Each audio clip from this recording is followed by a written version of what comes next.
ଆପଣମାନଙ୍କୁ ଆଜି ମୁଁ କିଛି ଦେଖାଇବାକୁ ଚାହୁଁଛି କାହିଁକିନା ଆଜି ମୋତେ ସୁଯୋଗ ମିଳିଛି କିଛି ଦେଖାଇବା ପାଇଁ ସେଥିପାଇଁ ମୁଁ ଦେଖାଉଛି ନହେଲେ ମୋର ଇଚ୍ଛା ନଥିଲା ଦେଖାଇବା ପାଇଁ କିନ୍ତୁ ସୁଯୋଗ ମିଳିଲା ଦେଖିବା ପାଇଁ ସେଥିପାଇଁ ମୁଁ ଦେଖାଉଛି କ'ଣ ଦେଖାଉଛି ଦେଖନ୍ତୁ ଧ୍ୟାନ ଦେଇକି ମନ ଦେଇକି ଆସନ୍ତୁ। ଏଇଠି ଫାଷ୍ଟ ଦେଖନ୍ତୁ ଭେଜ୍ ଚିଜ୍ ଟୋଷ୍ଟ ଆମର ବନା ଚାଲିଛି।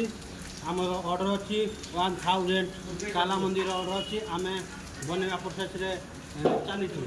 ଆସନ୍ତୁ ଏଠିକି ଆସନ୍ତୁ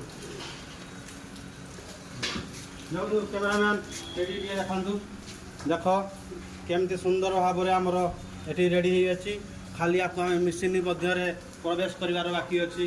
ସେପଟେ ଦେଖନ୍ତୁ ସେପଟେ ଆମର ଛୋଟୁ ବାବୁ ଯିଏକି ମିସ୍ତ୍ରୀ ଅଛନ୍ତି କ'ଣ ଭାଇ ମିସ୍ତ୍ରୀ ସେଠି ବିଜୟ ବି ମିସ୍ତ୍ରୀ ହେଇଯାଇଛି ଆଜି ଏଠି ଦେଖ ଏଇ ଠିଆ ହେଇକିନି ସବୁ ଉପଲବ୍ଧ କରୁଛି।